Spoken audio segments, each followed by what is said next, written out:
All right, guys. We are live. This is the Shillan and Duffy recap show, recapping UFC Des Moines. I always say that word wrong for some reason. I am your host. My name is Keith Shillan. Joining me, as always, is the senior editor of sherdog.com, the great Ben Duffy. Ben, before I get to you, I want to say shout out to all the people in the chat. The chat is booming tonight. They're talking about some fights. They're really excited to talk about Cory Sandhagen versus Deiveson Figueiredo. Before we get to that, how you doing, my man? I'm doing all right. I had a pretty good night at the office. I was filling in on play-by-play duty for our usual play-by-play guy, Sherdog associate editor Jay Petrie, who is moving from the largest state in the United States to the coolest state. Welcome to Austin. Jay. But yeah, so I did play-by-play, which means I've been typing a million words a minute for the last 6 hours, and I'm just ready to talk about some fights. So did anything interesting happen tonight? No, not really. But let's get right into it. We have 12 fights. It's already past 1 o'clock. I'm sitting there. At one point, there was 5 fights. I think it was like about 11 o'clock, and there was 5 fights to talk about. And I'm like, oh my God, it's going to be the latest night ever. I had a lot of softball, a lot of yard work. Long story short, I've been outside in the sun a lot. I'm super sunburned, but yeah, let's get into it. Main event, Cory Sandhagen took on Deiveson Figueiredo, former flyweight champion. Kind of ended in not the most exciting fashion as Cory Sandhagen. It's always one of those weird things. We got a TKO by injury. It kind of feels more like a submission to me. Winning by decision. He takes credit for the 50-50 position, saying he got the sub. I don't really buy that too much. But what was your overall thoughts on it? Kind of really, even like the first round, the way the scrambles were, where the contest was going, like a really weird fight. Definitely a weird fight because in certain stretches, Sandhagen looked sensational. And then, yeah, there were certain sequences where it seemed to be like a race to the bottom of the low fight IQ contest. I mean, the UFC booth made numerous comments about the fact that Sandhagen's corner tonight included both Trevor Whitman and Ryan Hall. I have to imagine that both of them were screaming their heads off at some point. Whitman, of course, maybe the premier elite level striking coach in all of MMA right now, versus Ryan Hall, a well-decorated grappler who one of the rare guys to make that kind of game go at the UFC level anytime in the last 15 years. But even Hall had to be kind of smacking his forehead at some of these leg lock races that these two guys got into. Obviously we're going to remember this for the way it ended, with the kind of weird tap to injury. I hope that doesn't take away from the fact that Sandhagen was putting it on Figueiredo. Like, Figueiredo had a few moments of success here and there, but for the most part, Sandhagen was fighting like he had a point to make. And I thought for the most part, he looked great. Yeah. I mean, Sandhagen, he's kind of always been, in my opinion, the dark horse in the division because he doesn't have a glaring weakness. Now, we'll get to that, we break down the whole division, but he's super well-rounded. He's athletic. He's fast on his feet. He was definitely too fast on the feet and wiry for Figueiredo, who's kind of a guy that has to kind of lull people. I thought it was smart for Figueiredo to go for takedowns when he was looking for leg locks. I agree with you. Like, leg locks really don't work in MMA. Obviously you get those Paul Harris type situations, but generally speaking, I don't think it's a really. You can get some freak injuries like we had tonight. And this was the main event that I know the Figueiredo was like a plus 500 favorite. And it didn't even feel like it should. I understand the betting line, and I'm not going to, like, hindsight being 2020 saying like, yeah, Sandhagen should have been a bigger favorite. But when I was breaking down this fight, it was really hard to find an avenue for victory from Figueiredo, other than obviously the one punch and land of a shot, or stay on top, hold the guy down, and kind of stall on top. If he had scrambles, if we had exchanges on the feet, Sandhagen's bigger, faster, moves better, younger, less wear and tear on him, even though he's had some injuries. But generally speaking, you get my point. It's hard to really get into this fight because it ended quickly. The moments we had were weird. I thought Figueiredo should have bailed on the moves he was going for early when he was eating tons of like hammer fists. But a part of me thinks that Figueiredo, and I felt this before it, and I kind of mentioned some of this stuff on the previous show, was he looks like a former elite fighter who can still compete at the highest level, maybe a tier down than he was once. But he's a guy who's lost tons of skills, but he's crafty enough and he's got enough intelligence and enough experience to kind of hide some of his weaknesses. And someone like Sandhagen you can't hide it against someone like him. I'm with you on that. And this is somebody that I feel like I keep coming back to compare Figueiredo to. I mean, he's a little smaller and not quite as accomplished in the long view, but this stage in his career, again, kind of reminds me of Jose Aldo, where even when Jose Aldo clearly no longer had his best fastball, he could still give top 10 fighters a ton of trouble in certain positions. And he was smart enough to kind of retool his game to keep up with, in his case, a different weight class and his diminishing physical gifts. I feel as though Figueiredo still has a little bit of that to him. Yeah. I agree. I think his craftiness will work. I think we saw that against like Marlon Chito Vera, but the upper echelon of the division, I don't think he'll ever be at that level anymore. And then you add in 37 years old, he's got an injury. How long will that be? Nobody will know. The chat's going crazy. I'm trying to go through the comments and I'm way behind. I'm just getting to skip all the way down.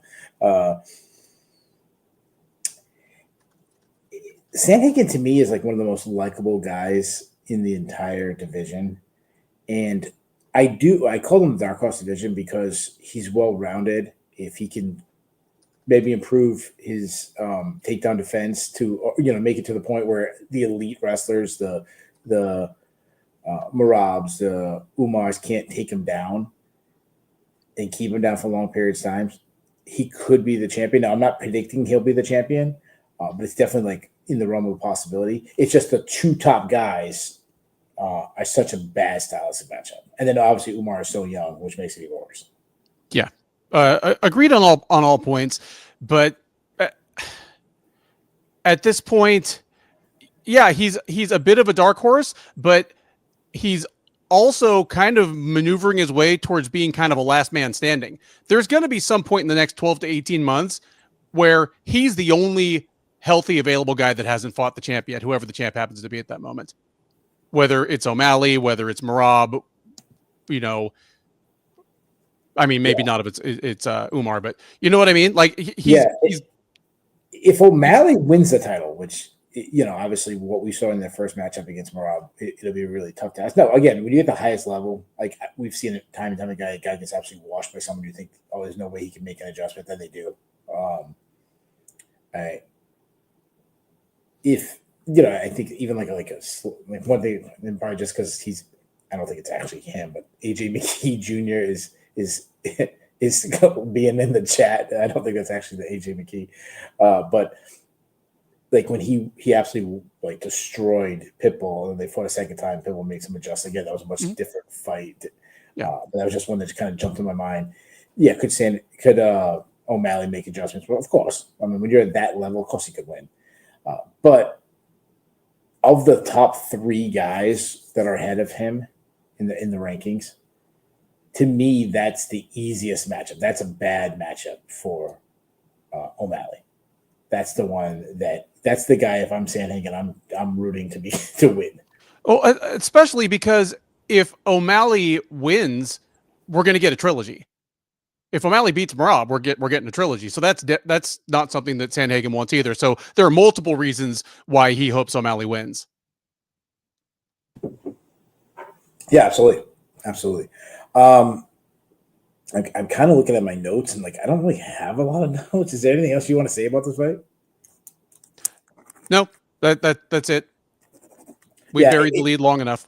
Yeah, it was a whitewashing by Sandhagen, and we kind of felt like it was going to be that way. I thought it was going to last much longer. I felt like the fight was just kind of really starting. Let's matchmake these guys before we move on. To me, obviously, O'Malley and Merab. Sorry, it's like I'm on fumes right now. Merab and O'Malley are fighting each other. He could fight the winner of that matchup. I don't mind that, especially if Merab wins. Umar's ahead of him, so we've just seen that fight. So I'm gonna go with Pierre Leon. I mean, two of the top guys. They like both probably need one more win to get the title shot. I'm gonna do that matchup. Jan and Sandhagen. Yeah, I mean, they already fought once. It was 4 years ago at this point. I don't mind them running it back. I also don't mind if they just tell Sandhagen, hey, sit tight, stay within shouting distance of championship weight, and you'll be the backup for the title fight, and or you'll be next up in the fall. Yeah, it's going to be really hard to matchmake Figueiredo because we don't know how long he's going to be on the shelf if he has a long injury or something like that. Say it's not that bad. Say it's like a meniscus injury instead of an ACL, something like that. Again, I'm not pretending to be a doctor or anything.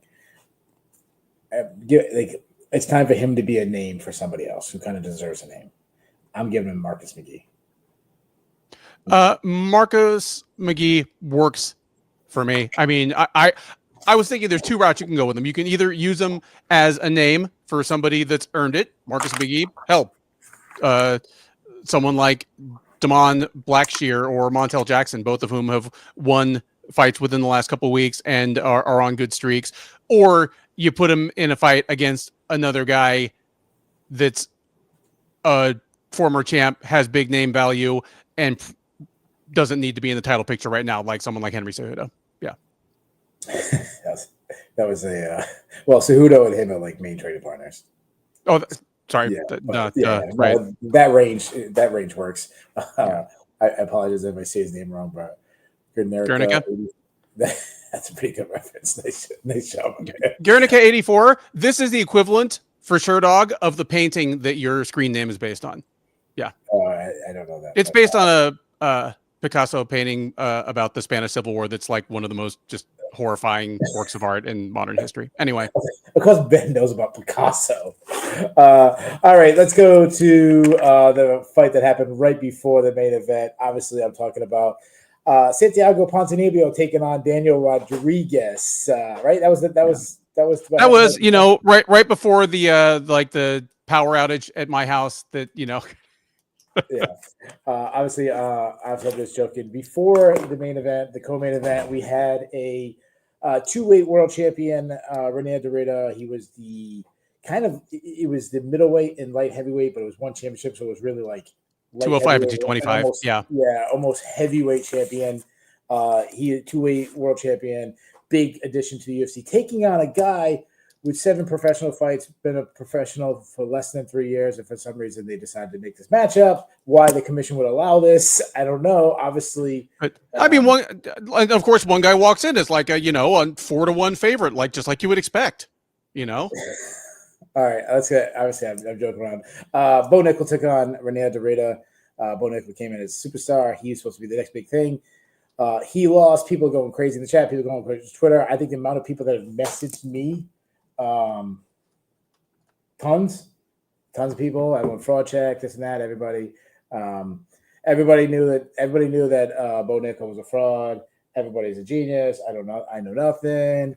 I'm in this competition. I'm in this like Survivor competition, and there's 40 people in it, and 35 people put Bo Nickal as their pick. But somehow everybody knew. Is it Sean Bitter's competition? Yeah. Dude, I got eliminated the first week. There you go. I picked Nickal, I picked Ivana Petrovich, and I took a little bit of a flyer on Daniel Marcos just so I could get an extra life if he happened to pull off the upset. All 3 of them lost. I'm out already. The last time I spent $50 that quickly, I at least got high at the end of it. Like, dude, yeah. That was actually a really good reference. Yeah, and Rex. All right, let's do this before we get into the Bo Nickal side. I don't want to glaze over Reinier de Ridder because obviously it was a fantastic performance. The guy's now 3-0 in the UFC. I did not really believe in Reinier de Ridder. I thought he was a one-dimensional fighter. I didn't like his striking. The Gerald Meerschaert fight, I thought he looked horrible in it. But since the Gerald Meerschaert fight, he racked up back-to-back wins where he looked more impressive, more dominant in both fights. I'm still not 100% sold on the guy, but he's got an incredible record in one championship.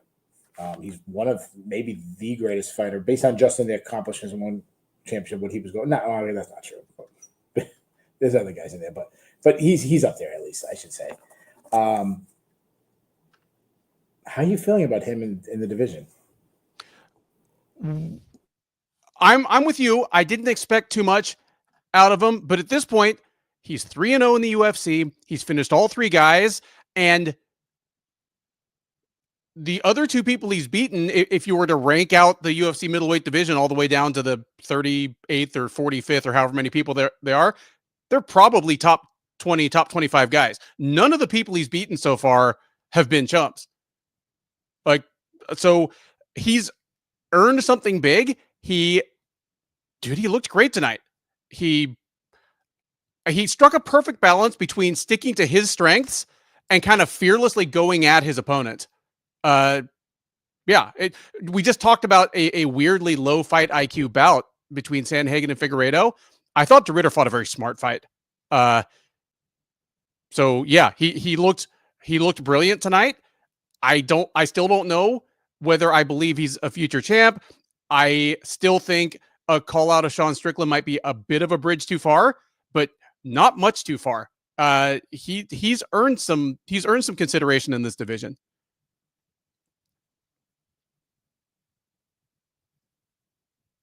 You went mute, Keith. Sorry, I'm looking through my notes. I want to go through. My notes are all over the place, and obviously I'm paying attention to the chat. The guys are giving it to me pretty good, which I expected. De Ridder, I'm okay with the Sean Strickland's call it, and I'm going to give him that matchup based on where he is. Obviously, the name. I said this before. I'm going to say this again. The main event of this card was Bo Nickal versus Reinier de Ridder. That was going to get all the headlines. It got all the headlines heading up to the fight. It got all the headlines going now. I think for the amount of comments we have, I don't know, we're probably about 200 comments already in. Probably about 190 of them have been about this fight. Compared, and now obviously it has a little. I'm sure other sites are not getting as much Bo Nickal as we get. As I'm the president of the Bo Nickal fan club. But focusing just on de Ridder, I think he's a fresh face in the division, which is good. Obviously, he's got that massive size advantage. He's 3-0. You have the coming from another organization, all that. He already's taken out the best American wrestler. I think he said it really well. Like I just took out the best American wrestler. Now I want the best American striker. I don't know if Strickland's the best American striker, but like he might be the best American striker in that division. Yeah, it fits. That's what he meant. That's sure. Not. Yeah, sure. I'm gonna do it. I'm gonna make it a main event of a fight night or main event. But I wanted the main event of a fight night in some place, like in an arena, not an Apex card, but put it in, I don't know, wherever, Vancouver or something like that, or put it in Oakland or I don't know, wherever you want to put it. That's what I'm doing. I like that matchup. I don't hate that. Like I was going a little step below that, but at this point, de Ridder, he can't take a step back from Nickal. It'll remain to be seen what happens to Bo Nickal professionally after this, but he's the biggest name that de Ridder has fought yet. He can't take a step back from that. So I was going to put him against a kind of fringe contender that is a big enough name that the two of them could headline a fight night. So I was pulling out names like Jared Cannonier and Roman Dolidze. Okay. But if the UFC decided to strike now and give us Strickland versus de Ridder someplace where there's some amount of regional interest, like either in Southern California for Strickland or in Florida, that's been de Ridder's adoptive home for a few years now, I'm good with that. Yeah, I'm good with that. So let's can't put it on anymore. Let's talk about Bo Nickal. So if we were just grading his performance, I mean, I'm gonna go D-. I'm not giving an F, and people would be like, "Holy shit, it was so bad." I saw two things he did well. At one point, they were in a clinch, and he hit a wizard kick to an ankle pick, which was sick. It was super slick. And people don't realize how slick that takedown was.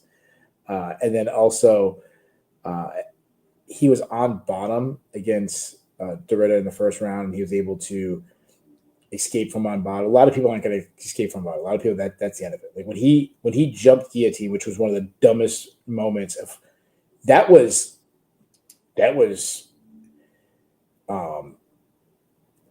Poirier Habib dumb. It was not even that, because like Poirier, that was his only chance. That wasn't Bo's only chance.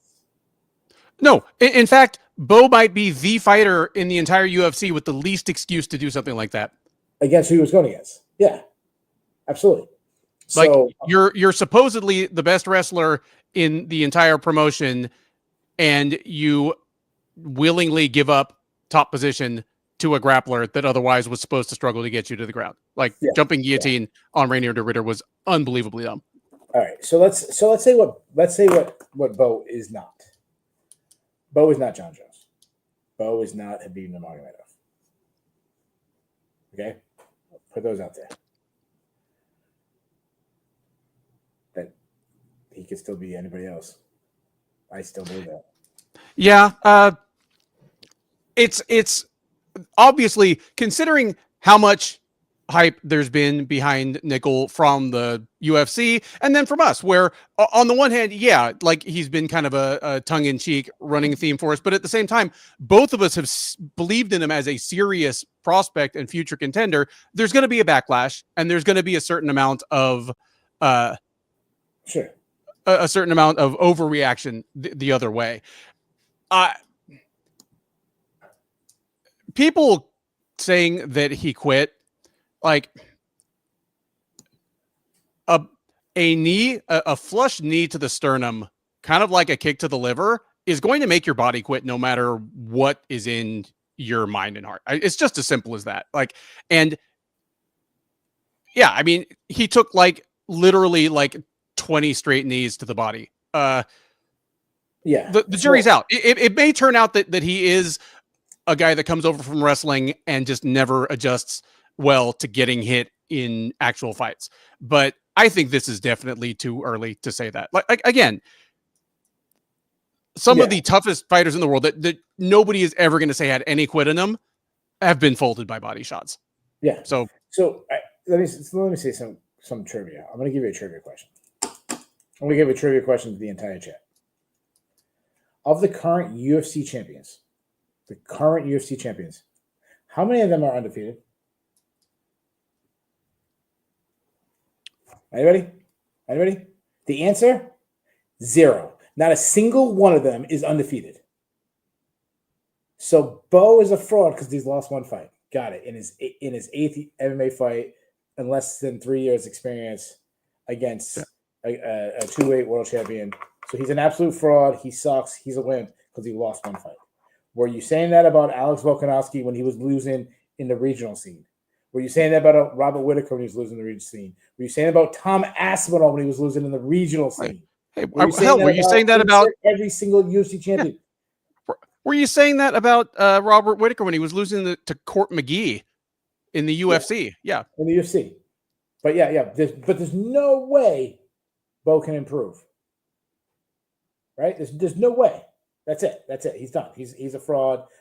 As a guy I respect a lot. I mean, he's a lot of Mr. Hot Take. He likes to be Mr. Hot Take. That's like his thing. He's like a MMA Skip Bayless or something like that. He wants to be.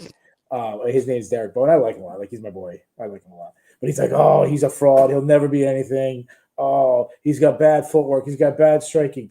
People were saying the same shit about Paddy Pimblett 2 years ago. 2 years ago against Jared Gordon, they said, "Oh my God, he can't beat Jared Gordon. He sucks. He'll never be anything." And now he's like, they're asking the question, and I'm not saying, obviously, I'm not saying everybody, but people are saying, "Oh my God, could he beat Islam?" Like, that's how MMA works. George St. Pierre has lost. Demetrius Johnson lost. Anderson Silva has lost. DC has lost. Fill in the blanks for everybody, except for Habib and John Jones. We'll give John Jones a pass. So if you want to see the heavyweight champion, John Jones is undefeated. I'll give you that one. Yeah, having said that, there are things to be concerned about if you're trying to plot a route for Nickal going forward. Interestingly, for a guy who was dominant at 197 pounds in wrestling, he may not have the physical horsepower to handle some of the top middleweights in the division. I'm not believing that. I'm not believing that. I know that's like the narrative. I know a lot of people saying that. I think there's a lot of poor planning on their side. I know there was this whole thing about him cutting so much weight. I know he was like trolling a little bit. He didn't cut 40 pounds like since Tuesday or whatever. Like that was him playing around and trolling. But if he was trying to bulk up, I think that was a bad idea. I also think that the way the wrestling exchanges happened, he didn't want to shoot on the hips. He didn't want to shoot from outside because if you shoot outside, that was de Ridder's chance to catch a guillotine. And I think he was avoiding that. That's why he was going to clinch. The problem is he was going to clinch with the guy with the judo background who lives in the clinch. That's their position. And also is much bigger. If he did add extra, say he didn't cut 40 pounds, but he cut 22 pounds or something like more than he normally does, I think that'll drain him. I think what obviously de Ridder did, the body work, was smart. I think that was an issue. I think carrying the weight of de Ridder being on bottom, I think there might have been a little bit of panic when he got on bottom because he still has that wrestling background. You don't like being on your back. You got just a guy, even if he's on his back for a minute and a half or whatever it was, that's a long time against someone who's a really good guy. And I think that was a poor idea. I think you shoot takedowns from a distance. If he catches you in a guillotine, so be it. That shit happens. I think de Ridder had I thought he fought perfectly. I thought him closing distance immediately. He didn't want to stay on the outside and strike with Bo. He was clinching right away. I think Bo needs to throw more jabs instead of throwing swinging haymakers. I think he needs to be one initiating the wrestling instead of reacting to the wrestling. He's so comfortable there. I think he thought he could rest in there at times, and he couldn't. The one time he went for a takedown, he tried one takedown attempt and took de Ridder right down. So we'll get to matchmaking and what I would do with them. But tell me, you're Bo's coach. What would you do? I would bring in someone else to help him work on his striking. Striking like lapses defensively, striking. They've been there in pretty much all of his fights, but he's getting up to the level of people that are going to make him pay for it. Yeah. Like that's a big part of it. And I guess that's where I start.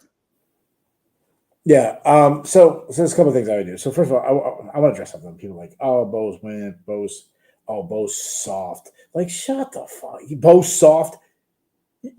Anybody who's who's done MMA and has done wrestling will tell you wrestling practice is 5, 10, 20 times harder than MMA practice. Not even close. Like, you don't wrestle with the best team in America and be soft. Like, come on. Like, he's not soft. You know who so a lot of people won't remember this, but I know you will. They used to call Robbie fucking Lawler soft when he lost to Pete Spratt. Pete Spratt and you remember this, Pete Spratt beat Robbie Lawler, and it was Robbie Lawler quit to leg kicks when people weren't losing by leg kicks. Oh, he's so soft. He's not Matt Hughes. He'll never be Matt Hughes. Oh, he's a fraud. He lost to Pete Spratt. People were calling Charles Oliveira a fraud in a win when he lost to freak injury against Max Holloway. Like, which, you know what? was actually a case where there never turned out to be an injury. He literally quit against Max Holloway, and 5-6 years later, he's one of the hardest dudes in the history of the sport. Yeah. So the whole soft thing, like, that's so ridiculous. Like, it's so ridiculous. Yeah, I know. In his eighth pro fight, he lost to a top 10 guy, top 7 guy, whatever he is. Yeah, he sucks. He's done. Washed out. Forget about him. He's an absolute fraud. So the one good thing that happened, and this goes out to my man Jade. Bunky. Yeah, I don't have to mention his name anymore. He's fine. He's lost, so I don't have to mention his name on every show anymore. That was his challenge.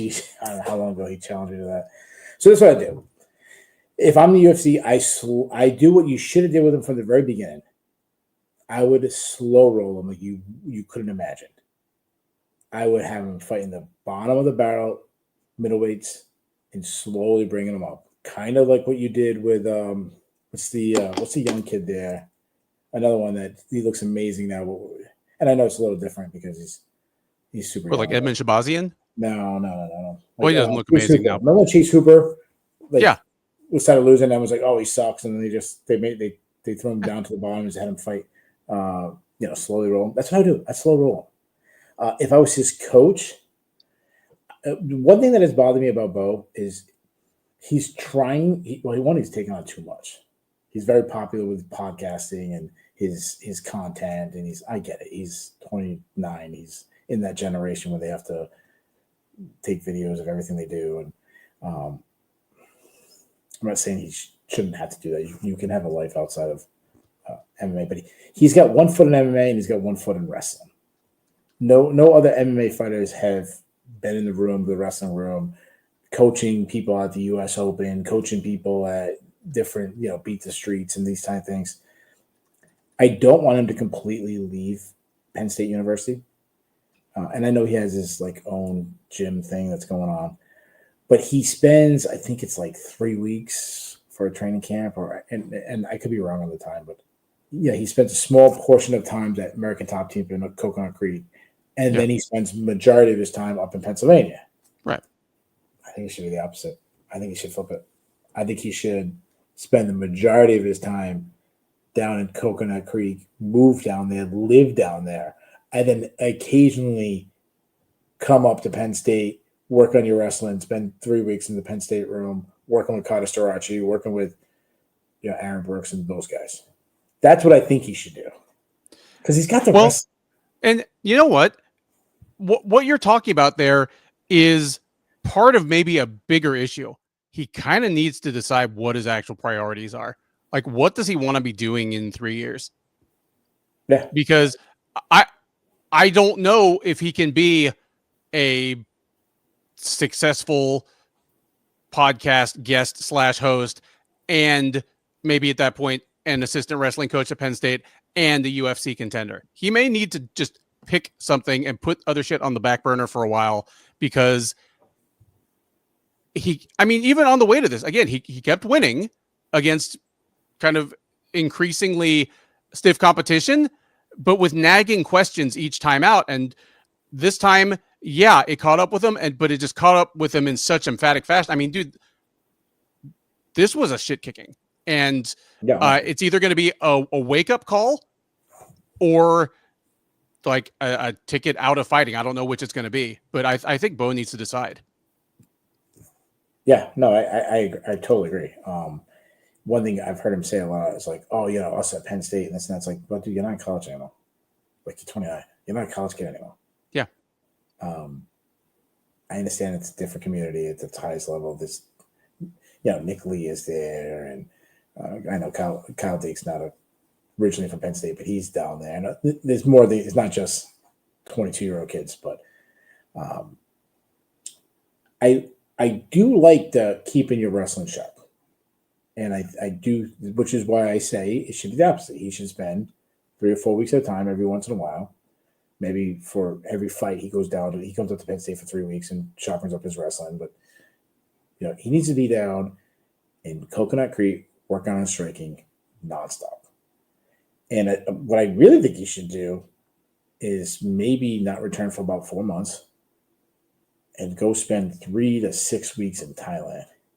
Go out there and work on your striking. Work on it. Go to, I don't know, call up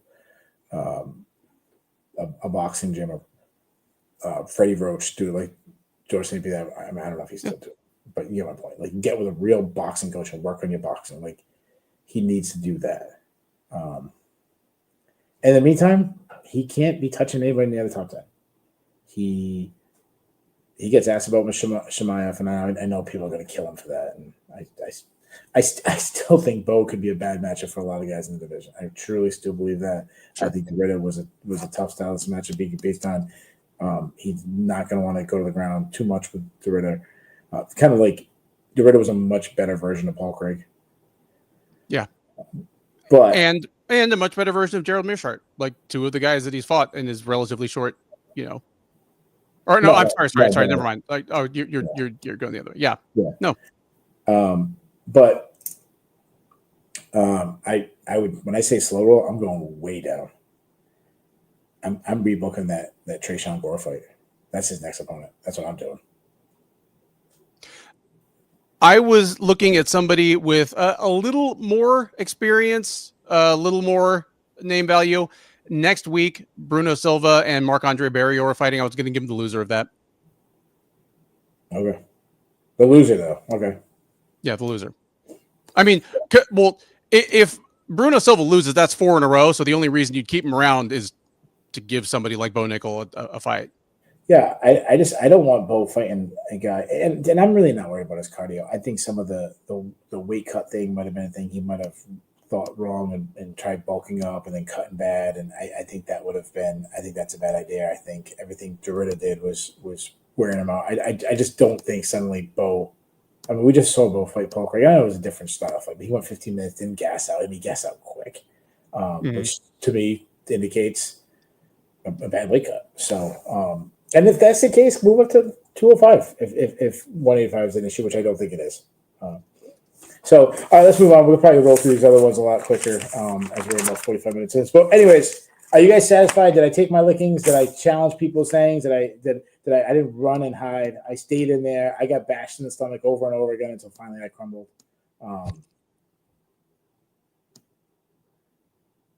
Yeah. I mean, there are a couple of people that are just still going to be hammering on you about Bo when we're talking about like the last fight out of 12. But yeah, you got this guy coming in the chat. I've never seen him before. John Fitzgerald. Oh, you're an idiot. Bo sucks. So like, yeah, all right, cool, dude. What have you ever done in your life? Like, whatever.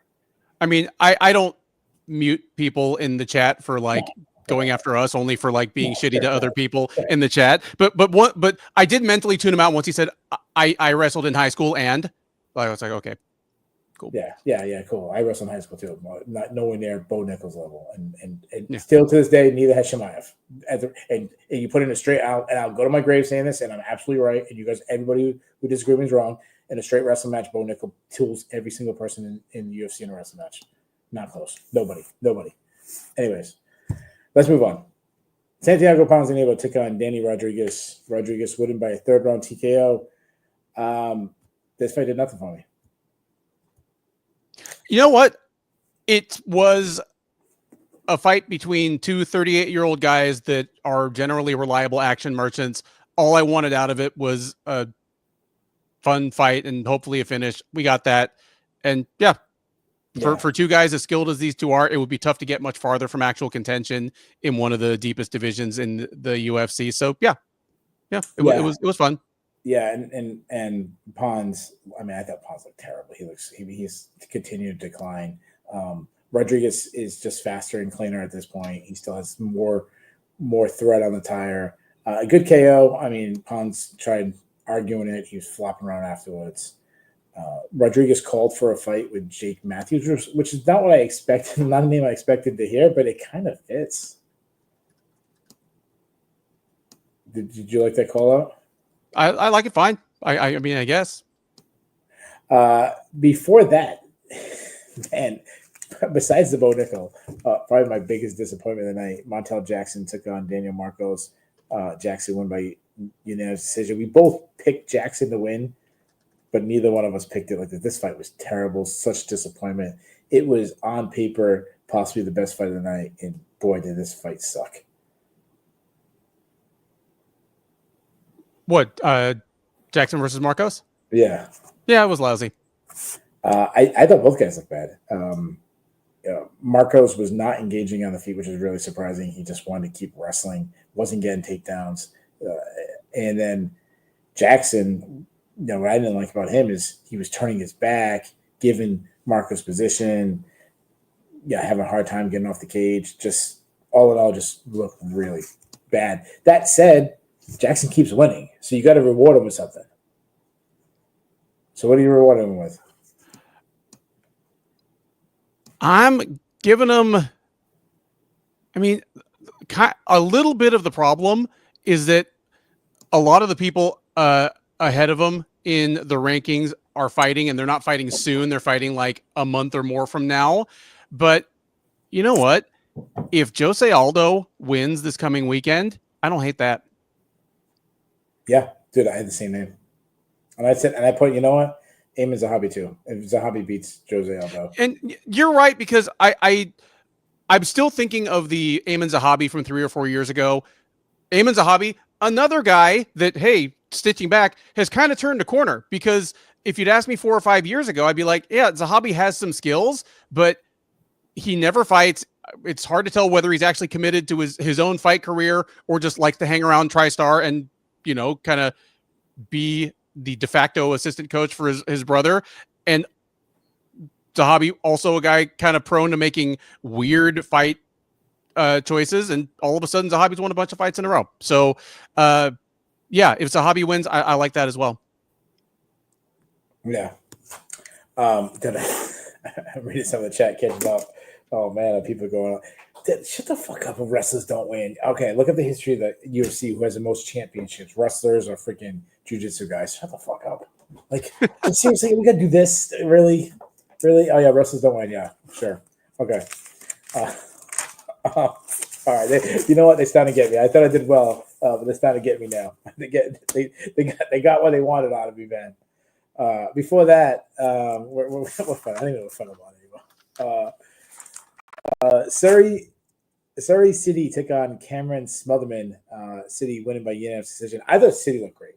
I thought like his variety in his striking, his kicks, he was doubling up the jab. I think he showed what we talked about on the previous show, really underrated wrestling. Smotherman, I thought looked terrible. I thought he put him. Like, yep. I don't think he ever gave himself a chance to win. First of all, he wasn't letting his hands go at all. He didn't kick. I don't know if he kicked one time, and then he just kept getting taken out by. Like, you think he would make adjustments as he's like, all right, like as the fight went on, he was stopping less and less takedowns. That's pretty much it. City looked fantastic. Again, this is a guy who rode into the UFC on the back of a fight with a less skilled guy in Ramon Taveras that just was closer and wilder and frankly more entertaining than it needed to be, because City got drawn into a brawl that didn't really serve him well. And all of a sudden, he fought to his best advantage perfectly. Like, this was a sterling example of a guy in City who was taller, had an obvious reach advantage, and just controlled distance perfectly. Like, he kept Smotherman on the outside until he wanted it on the inside. Anytime Smotherman tried to close the distance, City either went for the clinch, shot a reactive takedown on him, and he was just a step ahead of Smotherman mentally throughout the first round. And by the beginning of the second round, Smotherman was just, he was frozen. Yeah, like he was a little tentative already, and Smotherman was mentally out of the fight by the second round. And again, as we say, and certainly feels appropriate on this episode, that doesn't mean he was afraid. It doesn't mean he quit. It just means he didn't have any more ideas, and either his corner was unable to give him any better ideas, or he was unable or unwilling to follow him. Like, City was fantastic tonight, and Smotherman was awful, and CD made him look even more awful. Yeah, I think that was really good. It seemed like Smotherman was like he froze. He was just frozen out there. Before that, the return of Jeremy Stephens taking on Mason Jones. Listen, I wasn't that high on Jeremy Stephens returning. That said, like, induct this guy in the Hall of fucking Awesome. Like, that fight was no brainer fight of the night. It was classic Jeremy Stephens slugfest. I loved it. It was the highlight of the night. It was, and you know what? You and I both kind of like scratched our heads at, okay, you bring back Stephens, you bring back another departed fighter to meet him, and you bring in a guy that walks into the cage like minus 500. Was there really nobody worse already on roster? But Mason Jones was almost the perfect example of a guy that outclassed Stephens everywhere, but you still felt like he could get knocked dead at any moment right up until the last 10 seconds of the fight. Like I was on the edge of my chair. They were both soaked in blood by the third round. Like Jones, the epitome of a guy that made this fight feel closer and more competitive than maybe it needed to be. Like his wrestling was so much better than Stephens that, I mean, if they had deported Stephens out of Iowa and not let him back into the state, I wouldn't have been that shocked. Like to get out wrestled that badly by a Welshman. Yeah, that's really bad. So in the first round, I was watching this fight and I was thinking, like, this looks like the evolution of MMA. Like this is a guy that is stuck in 2012, 13 versus a guy who's present day. But to Jeremy Stephens' credit, and again, it wasn't a close fight. Mason Jones will win, but it looked like it was going to end really bad for Jeremy Stephens. But he started having moments in the second round, cracked him a couple times. I think the commentators overreacted to some of them, kind of sounded like he was going to knock him out. But I do agree with overreacting to Jeremy Stephens' power is part of like the test for being a UFC commentator. So yeah. No, I do agree with you saying, like, Mason Jones was putting himself in, first two rounds was putting himself in the position to get knocked out. Like I was waiting for, like, oh my God, because Stephens catch him and the crowd would be going crazy and you know what I mean. I really don't root for my picks. I root for the most exciting thing to talk about. So like people saying, "Oh, Keith get admit he's wrong." Like, really, dude? I mean, I'm wrong every single week on the show. What are you talking about? People who can't admit they're wrong don't put their picks out in public for anybody to criticize anytime. Anyways, I thought that the difference between this fight, obviously, age and skill set at this point, but also, like, Jones left the UFC and he has added skills. I think it was really smart the third round. Like, he even admitted, he's like, I was up 2 rounds. I just started wrestling. Why give him the chance? I thought that was really smart. And he showed intelligence with Stephens, and obviously I'm talking about his whole career. This guy who never improved his takedown defense his entire career. He never looked at his flaws and improved on them. And I think, I don't know why I have sunglasses on my head at 2 o'clock in the morning, but I should have. That's what I was doing. I was walking around people after Bo lost. I was trying to be in disguise. That's not me. I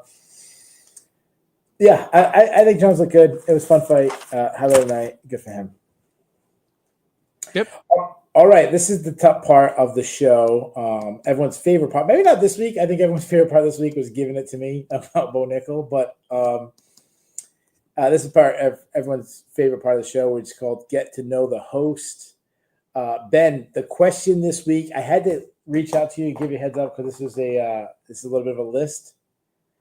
This should be easy for you. This is like right up your alley, your music. It really isn't, but we'll get to it when we get to it. Maybe because you have so many, might have been hard. But Ben, give me your 5 favorite songs of all time, and we'll throw it on the chat and we'll read everybody else's answers too. Okay, so there are 2 reasons that this is a tough question for me. One is because music, frankly, is more of a part of my.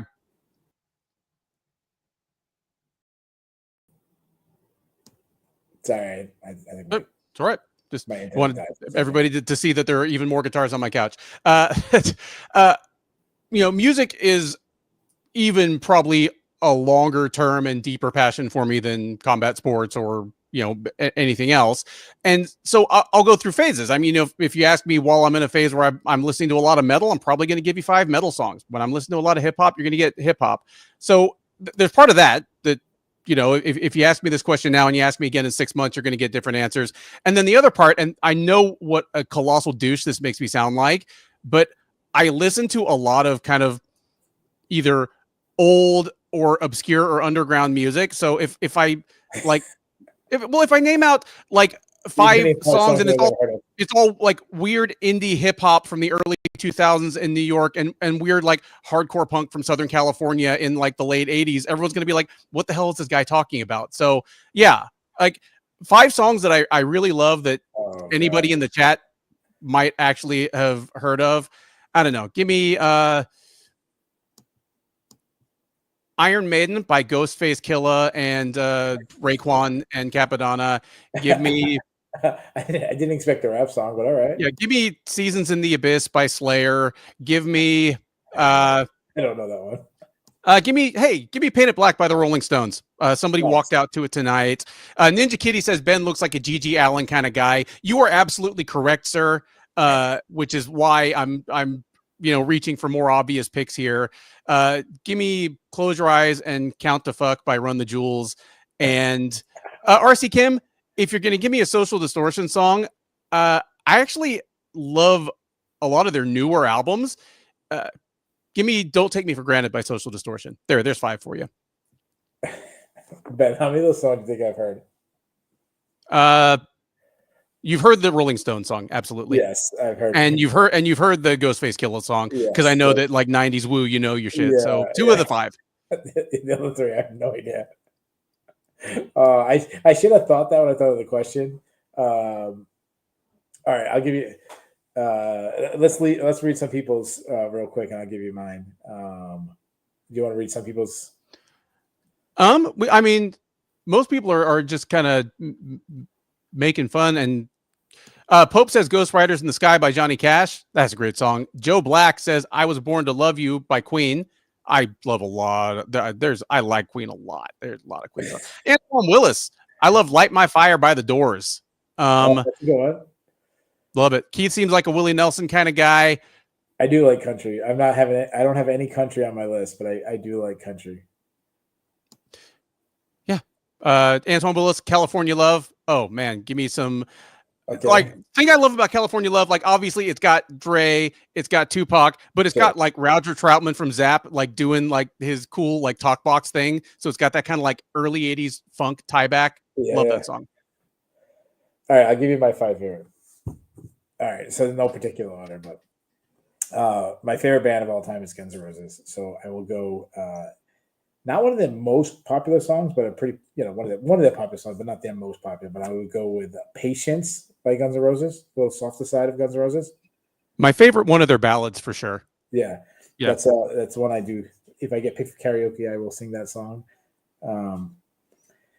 I will go with one of my all-time. This I've really got my oldest daughter singing a lot. "Whipping Post" by the Allman Brothers is way up there if you like soul bluesy. Great guitar work on that song. Yeah. "Hard to Handle." The Black Crowes? By the Black Crowes is one of my favorites. I will go with "Bad Company" by Bad Company.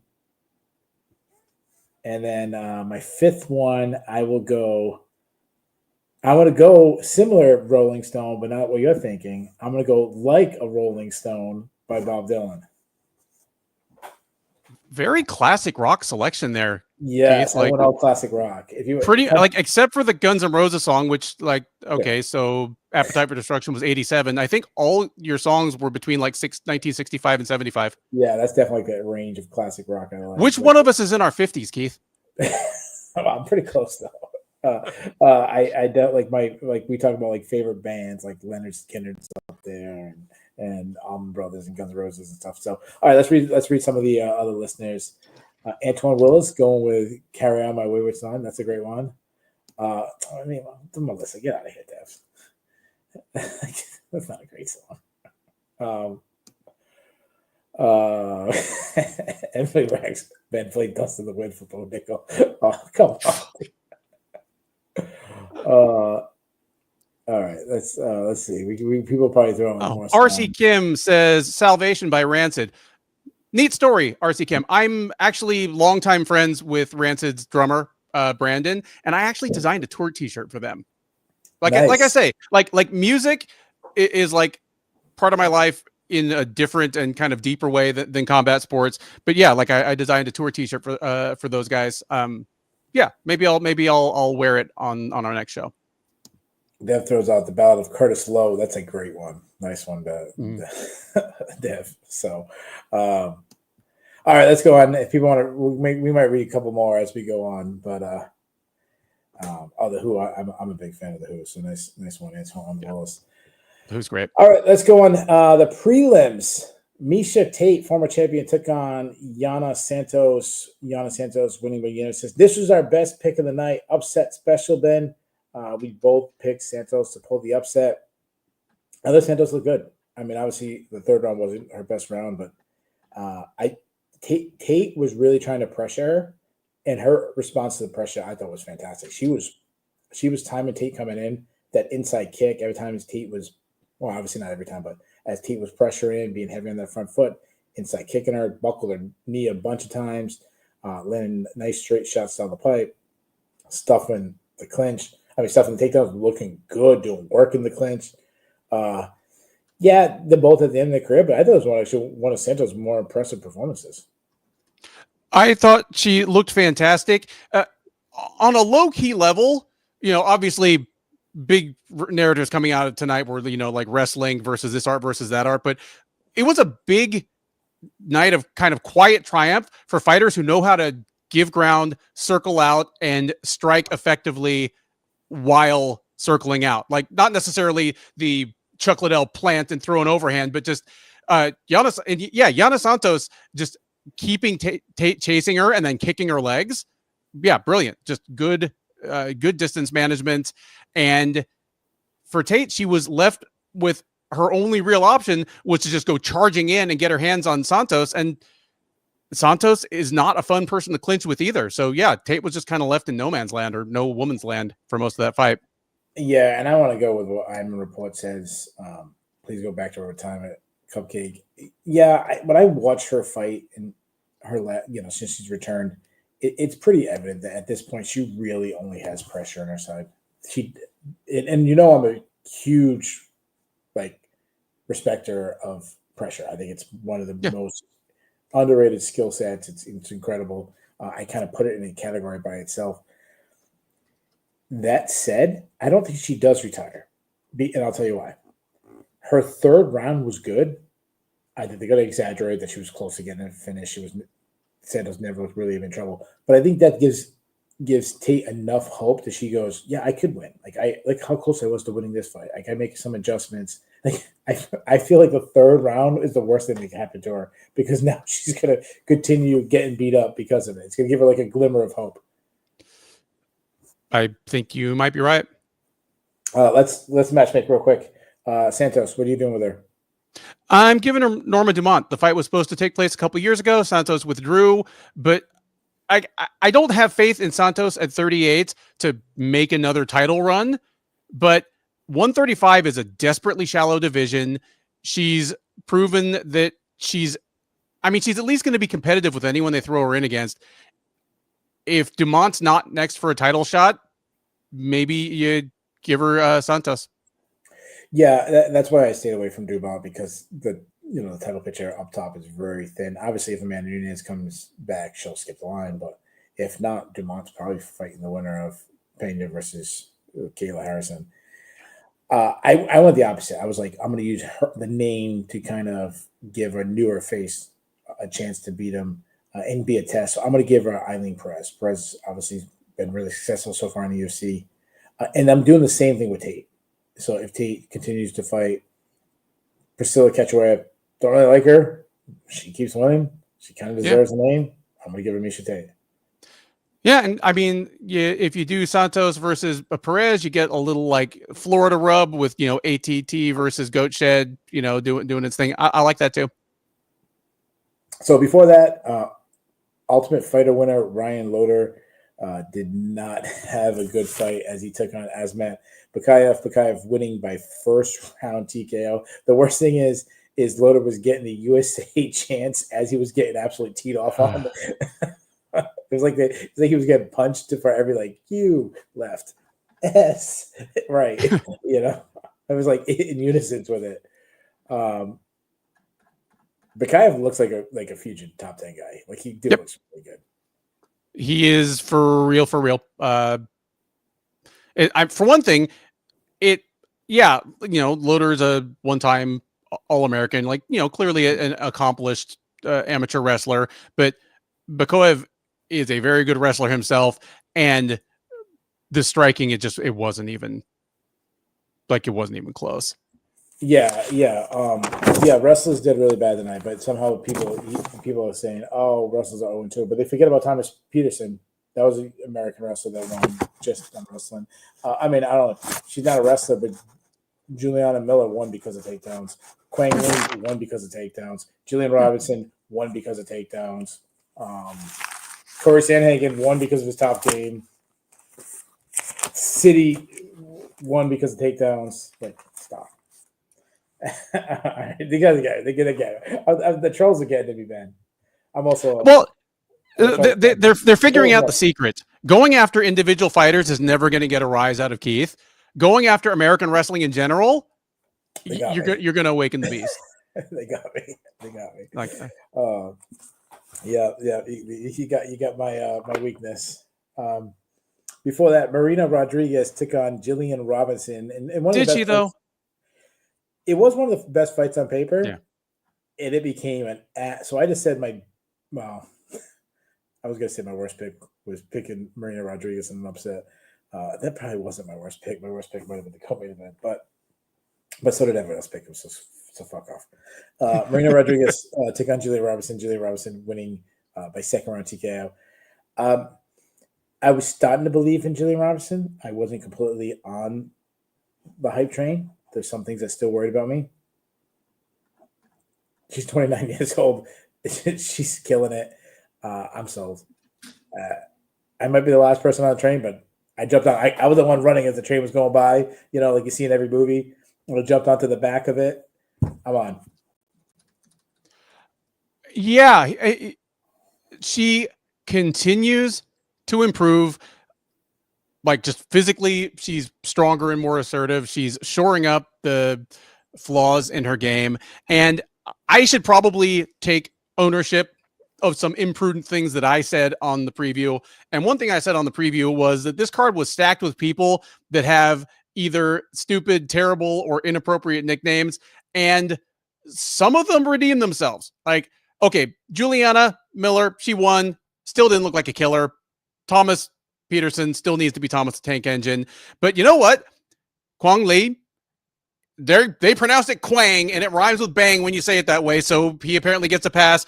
And Jillian Robertson, with 2 TKO wins in her 4-fight win streak, all of a sudden is looking a little bit savage. There is a point where she might have been the least savage fighter in the entire promotion. She's looking a little meaner on the ground now, and you know what? Kind of like, Roxanne Modafferi 10 years ago, being willing to punch chicks in the face a few times is only going to make her submission game more effective. Like stuff like rear naked chokes and just moving from guard to mount is going to get easier if you'll throw a few hard punches at people's faces. She is clearly willing to do that now. So yeah, I'm on board as well. Yeah, I mean, her striking has continued to improve. It seems like she's become more athletic, and she's got a nice sneaky. Everyone knows she wants to take you down, but she gets to fight to the ground, and her top game it's elite. Mm-hmm. Yeah, it's in elite in a different. It's got more of a Verna Jandiroba style. She's gonna take you down, she gonna hold you down, she gonna beat you up, and then she might lock in a submission. It's not super slick Mackenzie Dern like that, but it's a Glover Teixeira, take you down, hold you, win position, then get it. I mean, Jillian Robinson. I mean, I think she might be a threat in that division again. Now, there's obviously a long ways to go before she's fighting for a title, but she called out Amanda Lemos. I think that's a perfect call out. And I think it's a perfect stylistic matchup for her. What do you think? I like that just fine. Like she called out Lemos. I put down Lemos is fine. Otherwise, there are like 2 fights happening 2 weeks from today where, Denise Gomez and Elise Reed, or Luana Pinheiro and Tisha Pennington. The winner of either of those would be fine as well. But Lemos works. Like, shoot for the former title challenger. Sure. Marina Rodriguez, obviously sticking out a loss. She retired in the cage after it. Again, never can really trust MMA retirements, but she's at the age where you can see really actually sticking. What do you remember her by? A fun, entertaining fighter that was in the top 10 of the best women's division for half a decade.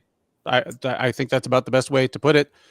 There's a little bit of she arrived just a little too late, because I feel as though until she got to like 37 and had taken some damage, she was improving from fight to fight.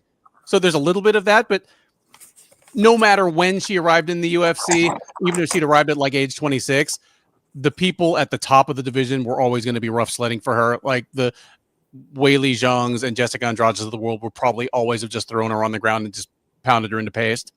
But yeah, you know what? Yeah, she was never a champ. 95%, 99% of UFC fighters never are either. Marina Rodriguez, I wish her the best in her, future endeavors. Yeah, the thing that's going to stand out to me about her is, someone who came in the UFC. She obviously had a long career in the UFC, but kind of got thrown to the wolves pretty fast. Like, she didn't get a lot of squash matches. I mean, her first fight in the UFC was Ronda Marcos, who at that time was not a bad matchup. Yeah. Jessica Aguilar had some hype.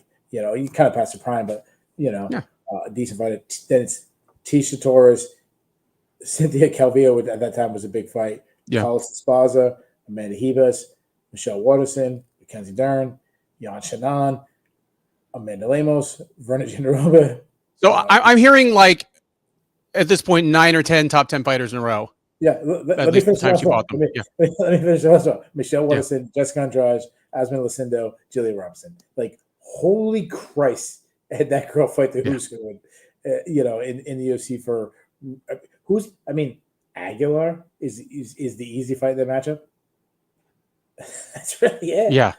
That's really personal. And the other thing that I'm always remember what she did to Amanda Ribas. I mean, the absolute destruction she did to Amanda Ribas. That's always going to stand in my mind. So those are the kind of 2 things that are kind of stand out for me from Marina Rodriguez. We wish her luck in the future. It sounds like she's going to stick around, do some coaching and stuff. So before that, Gaston Bolognese take on your buddy Quang Lee. Lee winning by second round submission.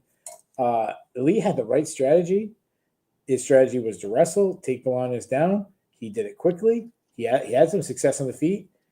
I think Bolognese helped him out even more. Like, I think it was super dumb to throw. Like, he threw a teep kick when a guy's really been trying to take you down. You kind of like set him up to catch a leg and take you down. Quang Lee, really nice performance. Not over the best guy, but one that I'm putting a little arrow up. Like, I like what I saw from him. Agreed. And only time will tell. Only these guys' next fight or 2 will tell. But it was shocking to me how easy the takedowns were for him on Bolaños. I did not think of defensive wrestling as a particular strength for Bolaños, but I thought he was a baseline level of competent.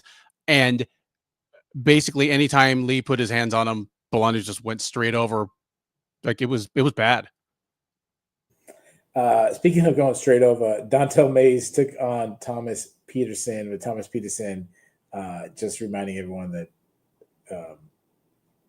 Kentucky Judo Federation is not a real MMA discipline. Peterson was the best wrestler tonight, that's for sure. And he's going to do damage to – I'll say he's going to do damage to lower-level UFC heavyweights simply just by wrestling. Not ranked guys, agreed. The lower-level guys he's going to beat. And again, at heavyweight, outside of the top 7 or so, all you need in order to make a lot of headway is one solidly above average skill and the fight IQ / aggression to employ that skill. That's really what it takes. Like, Peterson could easily win his next 3 or 4 fights and cruise into the outskirts of the top 10 just by doing exactly what he did to Mays to a couple more fighters. I'm not saying that he's going to be a threat to beat someone like, Sergey Pavlovich, but no, yeah, absolutely. like he could do what he did to Mays to a lot of people in the UFC just, again, by being a pretty good wrestler who's smart enough to know that, hey, I'm a pretty good wrestler. That's what I'm going to do.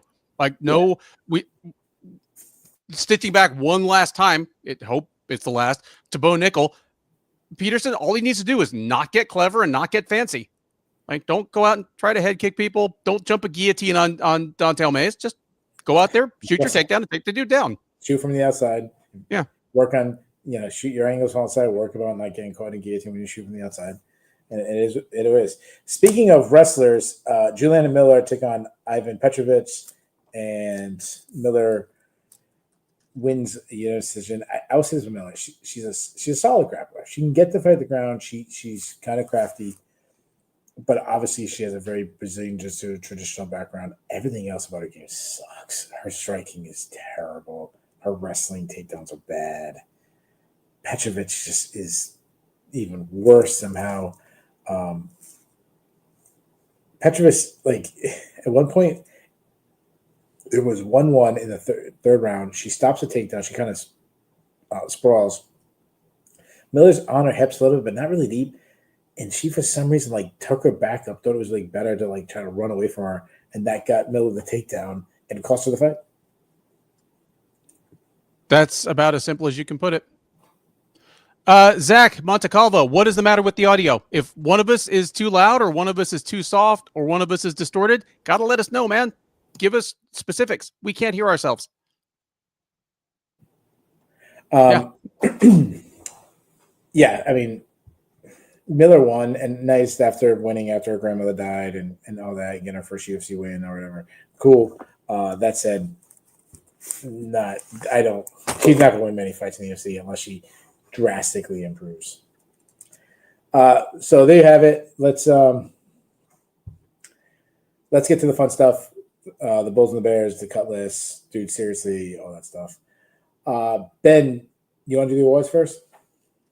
Sure. We have no fight of the night. We have 4 performances of the night, and surprise me, I am completely good with them. I thought for sure Stevens versus Mason Jones would get fight of the night. Well, here's the thing. I expected Stevens Jones to get fight of the night just because it's Jeremy Stevens in Iowa. But honestly, the 4 performances that won were all better performances than Stevens Jones was a fight. So I'm good. Okay. So, I mean, RDR, excuse me. RDR would get one. I'd give one to Jillian Robertson, Bakayev, and I want to go Lee, but probably Sandhagen, I guess. Your performances. Well, tell me what you would get first before you announce them.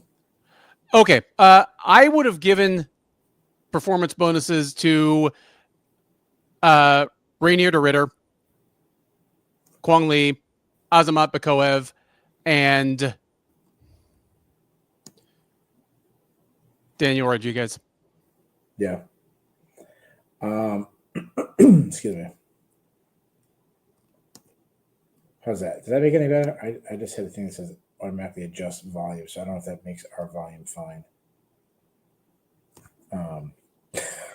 Kidding. Audio is fine. I'll catch some sniffling on Keith's side. Kitty's funny. I'm sorry. What'd you say your 4 would have been? Mine would have been Reinier de Ridder, Kwang Lee, Azamat Bakoev, and Danny Rodriguez. Oh, Rodriguez. Okay. So not the Jillian Robertson. Robertson looked great as well, but I mean, close enough. So who did get the bonuses? Your bonuses went to Azamat Bakoev for his brutal knockout, Kwang Lee for his incredible performance against Bolaños, Reinier de Ridder for hanging the L on Bo Nickal, and Cory Sandhagen for his injury-aided TKO of Deiveson Figueiredo. I mean, I don't mind Sandhagen versus Sandhagen getting one, because again, even the injury aside, like he was doing good work, but the 4-piece combo that Rodriguez put Ponzinibbio down with, hitting a moving target with 4 punches in a row, especially when you looked tired 10 seconds before, is a thing of beauty.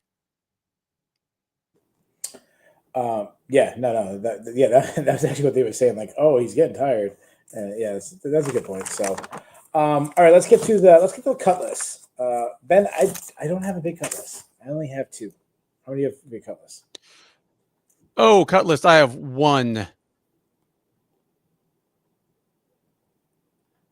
I only have 1, but I'm open to changing my mind here because I might be missing an obvious one. All right, so the first person I was adding to the cut list was Ivana Petrovic. She's 1-3 in the UFC. I thought she looked terrible tonight. I'm getting rid of Ivana Petrovic. Are you saving Ivana? She was not on my list, but I'm a-okay with that. So I'm assuming you had Dontel Mays on your list. You know what? I'll bring a recipe for Kentucky Judo Pie to our next recap, but like it's not a recipe for success in the UFC apparently. Let's get to dude seriously. Ben, do you have any dude seriouslys? I definitely have one.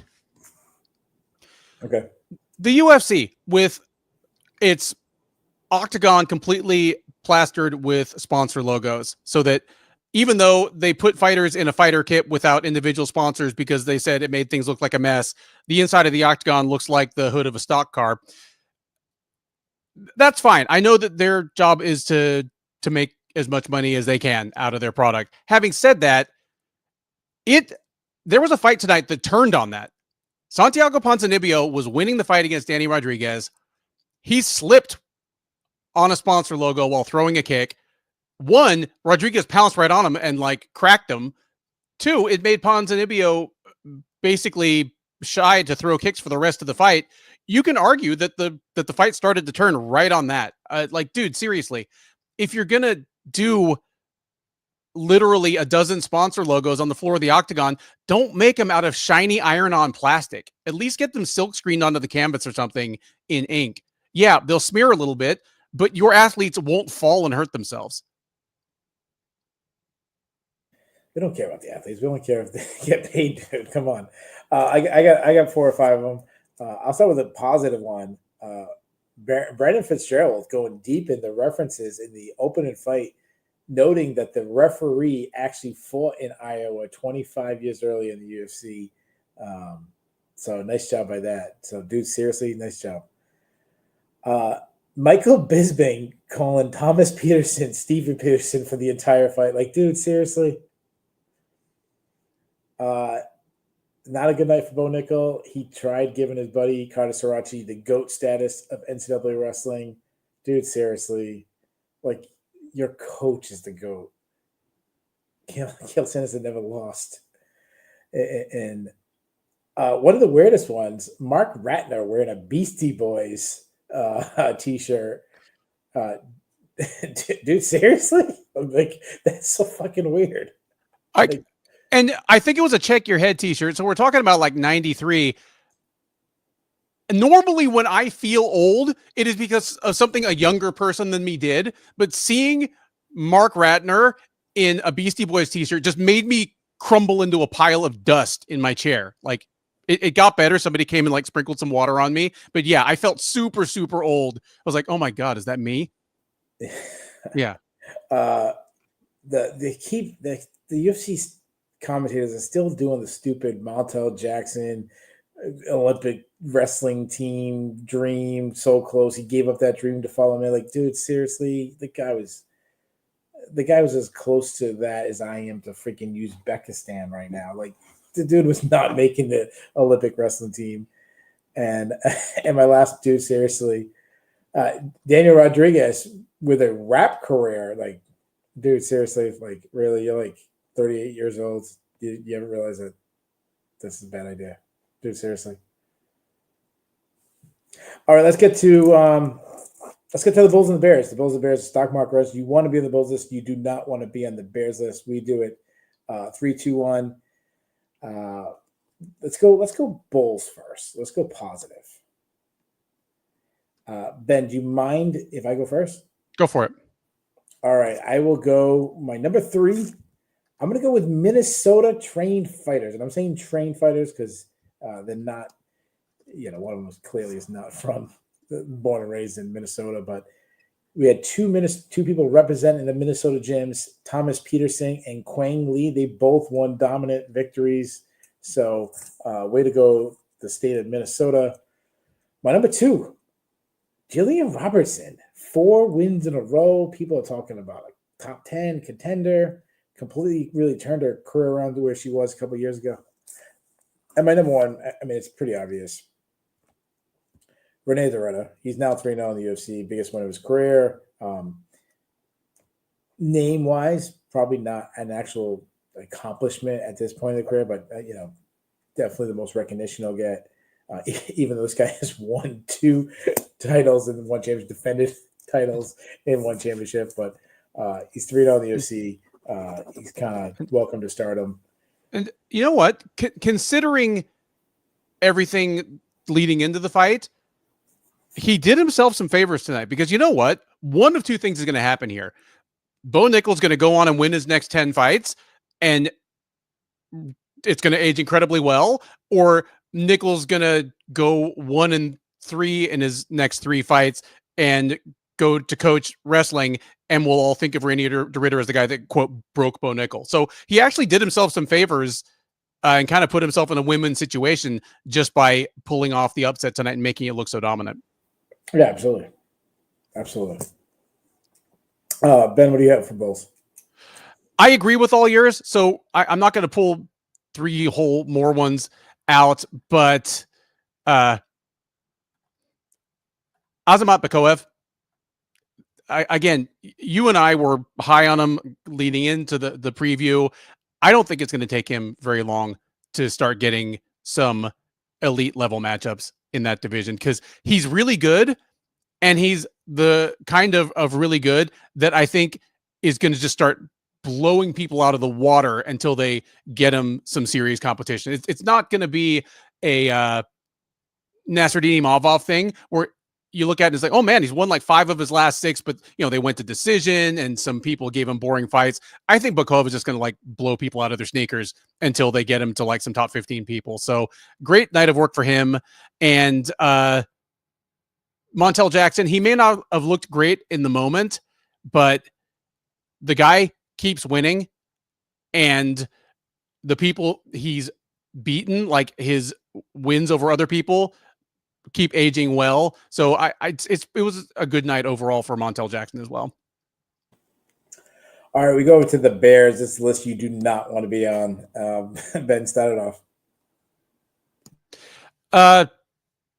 Bears.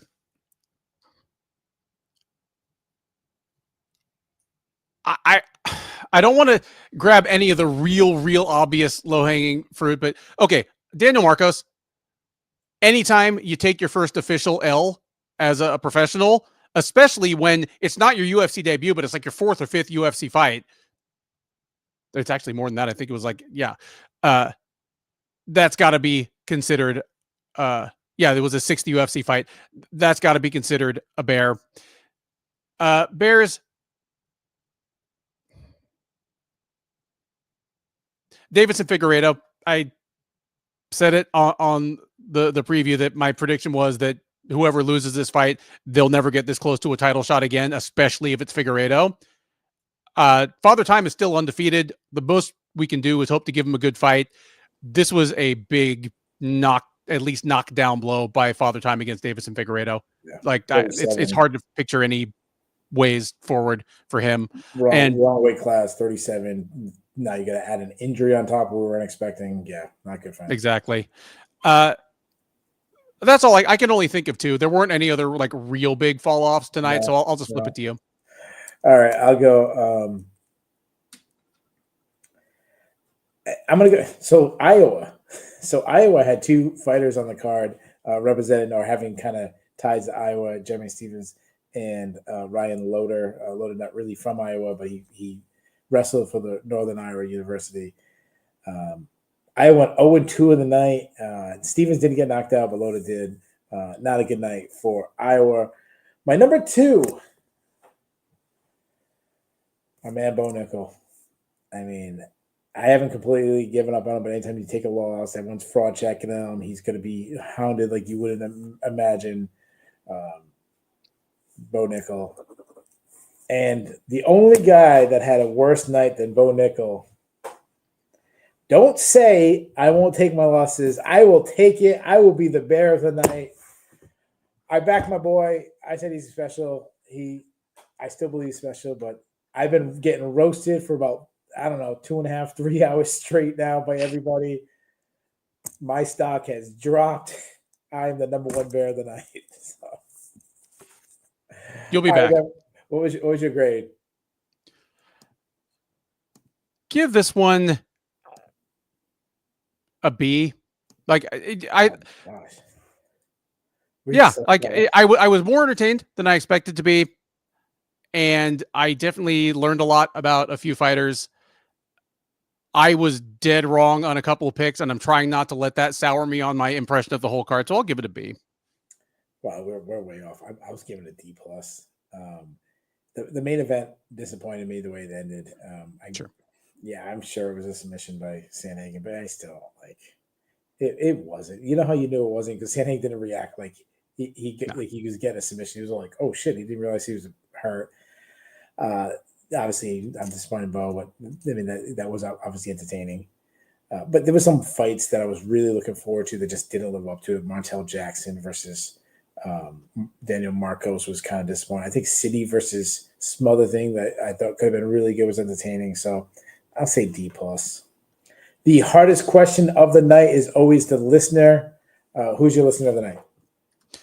Oh man, all of the new people that just dropped in to like shit on us about Nickal. They're not here to hear it, but I don't know how long MMA Rax has been coming around, but I think he's going to become that rare guy that picks up my rookie of the night and MVP on the same night.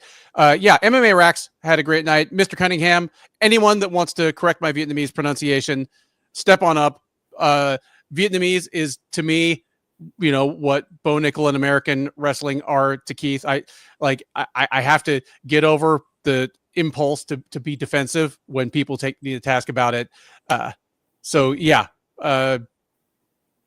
Rax and Mr. Cunningham get to split the MVP award.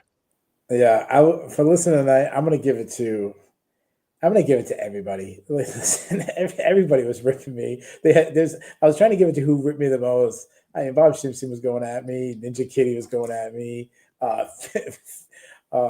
was the other guy? Who's the guy that always rips me for Bo Nickal?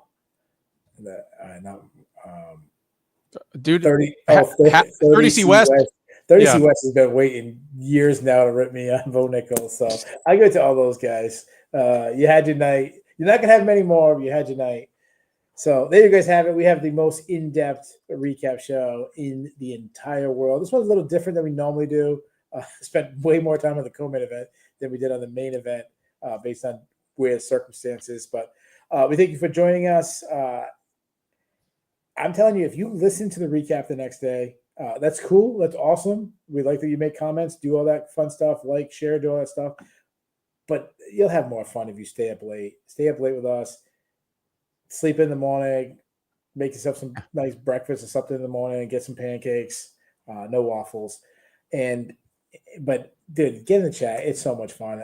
These guys, trust me, these guys had a great time ripping me. So, and ripping Ben too, to a little bit. So we will be back. UFC 315. We have a huge card, 2 title fights. I'm going to give you a little secret. Something that me and Ben, we've been doing the show, 5 years now? Yeah. So in 5 years, I don't know how many shows that is. I don't know, probably over 200. It's well over 200. Like we're coming up on 300. Yeah, probably close to 300 preview shows. We do the most in-depth preview show in the entire world. We have never once told each other who we're picking in the main event. we both know who we're picking them in. Not how, but we both know based on a quick conversation we had after the last show where I just said to Ben, I know exactly who you're picking. And he said, I know who you're picking. And we both shared it. So if you want to know who we're picking, tune into that. In the meantime, like, share, subscribe, do all that shit that you're supposed to do so we can continue making this content. Ben, say something witty.